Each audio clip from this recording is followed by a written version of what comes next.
My next guest is coming off a huge win back at UFC 283 this past weekend, getting it done on January 21st. It's Cody Stamann live from the sauna or something like that, the Performance Institute. Cody, how are you?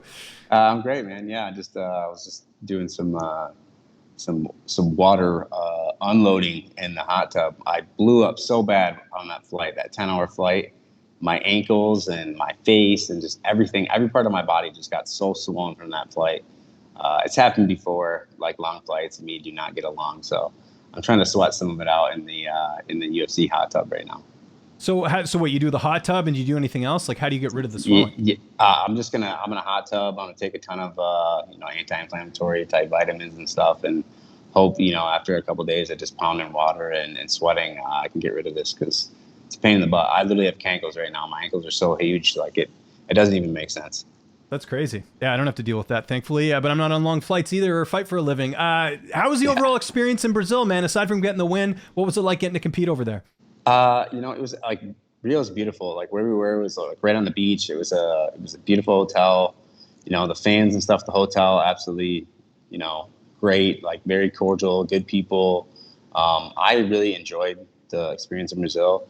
Now you get to the venue and it's a completely different experience. It's like literally going to war. I've never experienced like that kind of hate from any group of people in my life. I mean, from the weigh-ins to the, like before I fought was an experience I'll never forget. I was like in front of the curtain for like 2-3 minutes waiting for like a commercial to go by.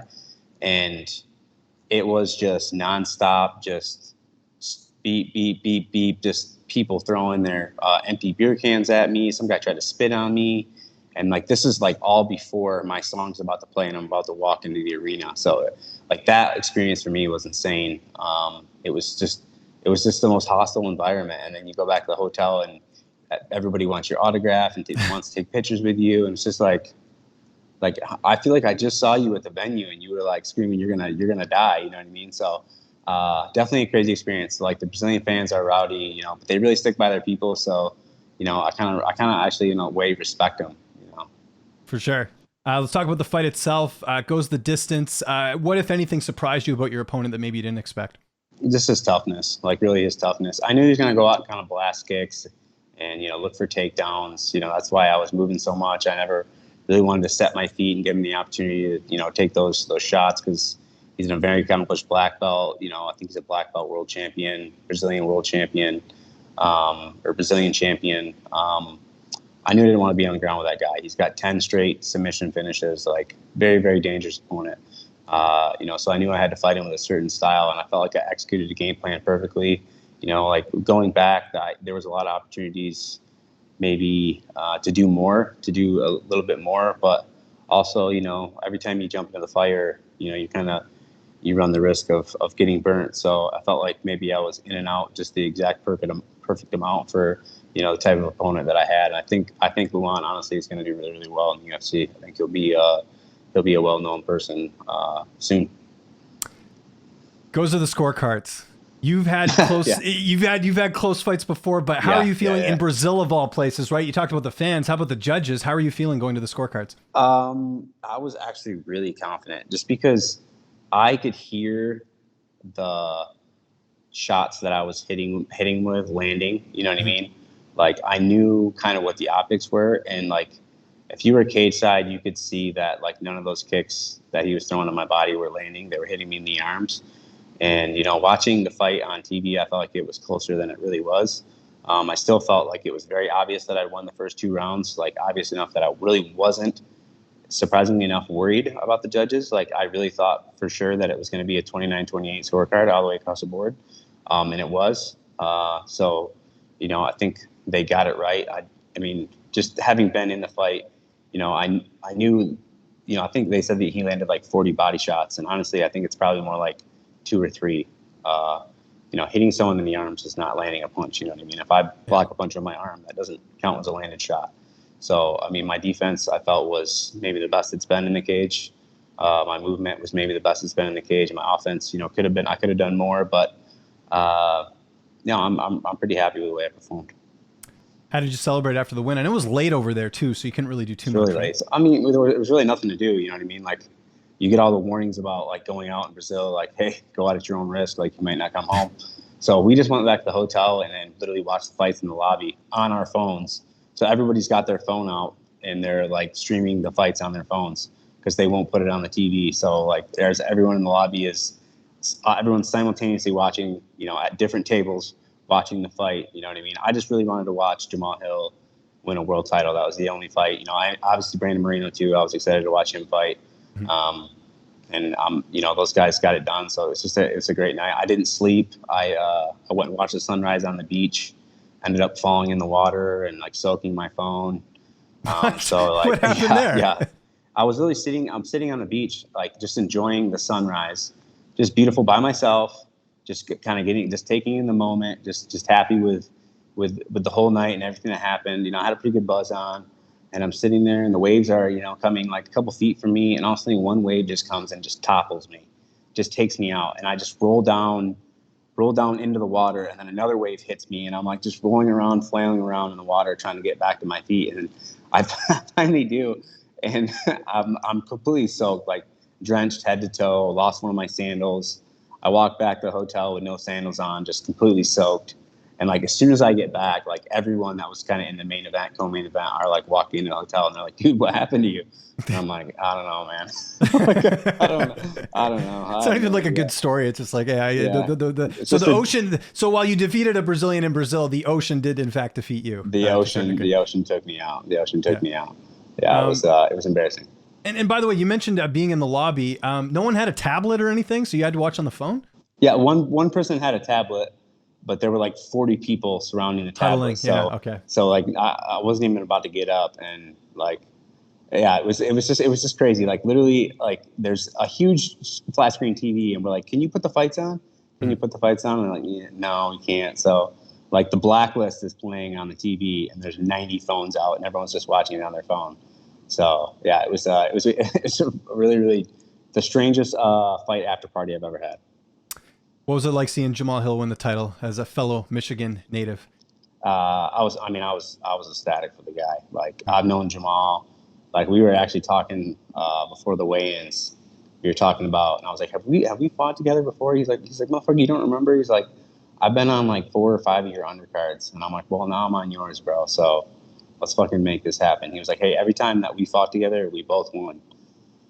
And I was like, well, let's not fucking change it now. You know what I mean? And like, it was just beautiful to see someone that really like, and like, kudos to him because he didn't leave. You know what I mean? I left Michigan. I came to Las Vegas because I felt like that's what I needed to do. And like, he made it work in Michigan. So, I mean, more power to him, you know what I mean? For sticking to his roots and sticking to his original coaches, and being loyal to those guys and taking those guys all the way to the top. So, I mean, like, I couldn't be more happy for Jamahal.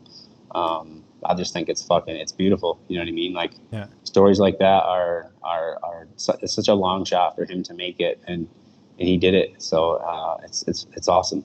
And the way he did it too, I love the fact that it wasn't like a quick knockout because you get the fans saying, "Oh, it was lucky punch, whatever." But he stuffed some takedowns. He survived on the ground. Like that to me made it that much sweeter because you heard the critics going in, people saying Jamahal, Paul Craig submitted him, you know, all this stuff, and then he went out there and he defeated a really tough guy in Glover Teixeira.